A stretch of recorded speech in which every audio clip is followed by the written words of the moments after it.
Mhm. Performance reviews are essentially one of the most intimate as well as critical, high stakes communication moments that each individual will have with their respective managers and bosses. And it's our opportunity to advocate and spotlight our value. Would love to pick your brain on what are some best practices that we can keep in mind during these very relevant high stakes moments. For that high stakes moment of, hey, this is what I want, and being ready to receive the feedback about that ask. I mean, those are two things, right? It's one, advocating for yourself and asking for what you want, and also being ready to hear, why might you not get that right now? And then making sure you hold that person accountable. So I'm going to talk about preparation and then performance. And I've talked about that structure a little bit. So preparation. So the first thing you need to do is write down what you want. Now, I know it seems really crazy, but most people don't.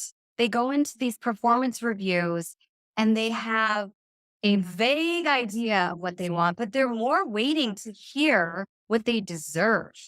No, right? Like, why aren't you going in and saying, this is what I want and this is why I deserve it?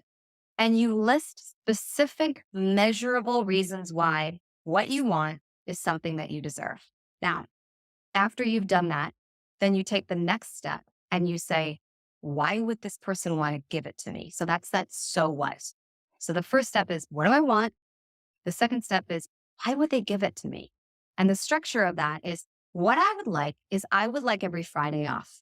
And the reason I want every Friday off is that studies have shown and data point, and I'm always getting my work done and there are no meetings and data, right?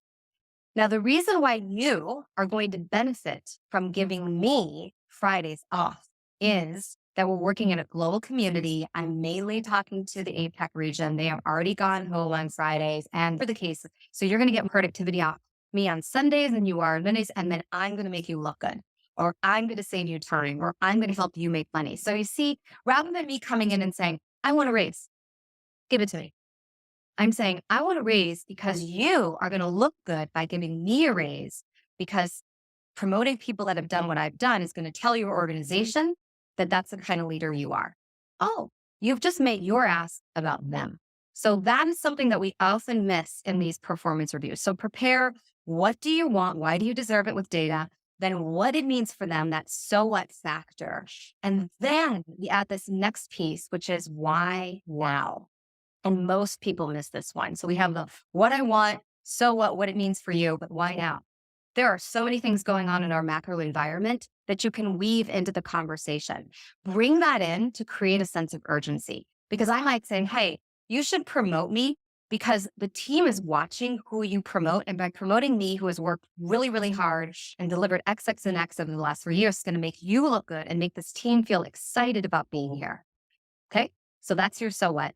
And the reason that we need this right now is in this world of layoffs and doing more with less. People who are putting in that extra effort, getting something like a promotion is only going to tell the organization that we really still care about investing in people. And that is why it's so important right now, like in the next quarter. Because a lot of times we ask for things, we have a good so what, but then nothing happens. And the reason nothing happens is we haven't given that compelling reason, that why now, to make people have a sense of urgency about why they need to make it. Now, a lot of us use threats in why now. We're saying, well, I'm going to leave because I got another offer. Think of the impact of that, right? The why now needs to be about what they're going to gain by giving you what you want right now. So what why now is a really great framework for getting ready for these meetings. And then you do this. For those listeners, I'm showing my phone to Janice and Sarianne right now. You put this thing in front of you. You record yourself asking for what you want. You record this and then you go back and watch it and you cut it in half. And then you cut it in half again. And then you cut it in half again. Because when we are nervous and uncomfortable and asking for something, we over talk. So keep it concise, ask for what you want, then stop and let them talk.